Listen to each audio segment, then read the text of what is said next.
It's a Thursday night showdown at Papa John's Stadiums as Florida State travels looking for win number 24 in a row against Louisville.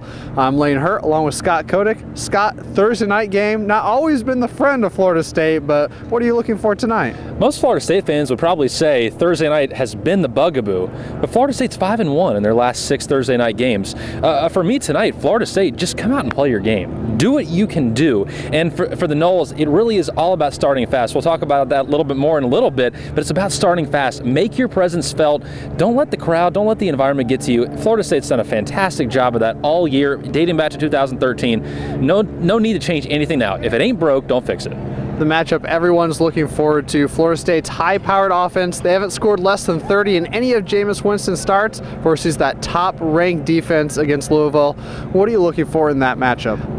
I want to see Florida State run the ball. And I think that's the one thing, if anybody knows anything about the basics of football, if you can establish the run game, that just opens up everything else. For Florida State, it could be the opposite. It could be the passing game opening up the running game tonight as well. For Florida State, guys like Carlos Williams and Dalvin Cook simply have to get it done. The tackles, Bobby Hart and Cameron Irving, have got to play well. Louisville has got a great pass rush off the edge.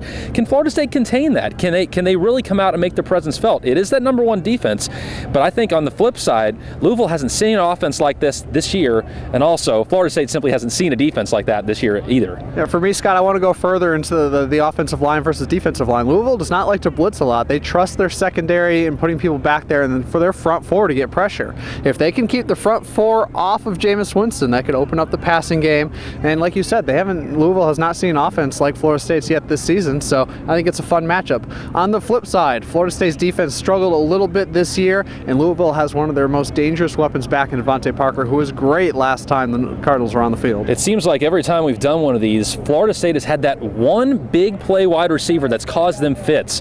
Corey Robinson, you go back to the opening game of the year in Oklahoma State, there have been guys that have eaten Florida State up. But for Florida State, Devontae Parker's only played one game this year. He's an electric playmaker and will get his touches. Florida State doesn't need to shut him down. They just need to contain him. And for Florida State as well, can they get that pass rush? We've been talking about that all year. Guys like Edwards, DeMarcus Walker, Chris Casher off the edge. Florida State's also dealing with some injuries tonight. Jacob Pugh will not play tonight. E.J. Levenberry will not play tonight.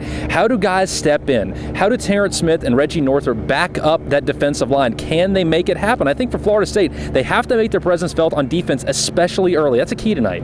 For me, I don't even look at Parker. I look at Michael Dyer, the running back, who have a huge impact in tonight's game. Can Florida State slow down the rushing attacks? That leads to play action. I said in the game preview, you got to limit first and second down, win those down so you put them in third and long. That way you can get back and start getting that pass rush. Quick, a couple of keys you have for this one. I want to see the Noles start early. I've been talking about it. I think when you come into an environment like this, a lot of media pundits would say this is a game Florida State could lose. You've heard people even come out and say Florida State is going to lose this game. Can Florida State answer those critics early and often? The reason Florida State had success in 2013, they got out to fast starts.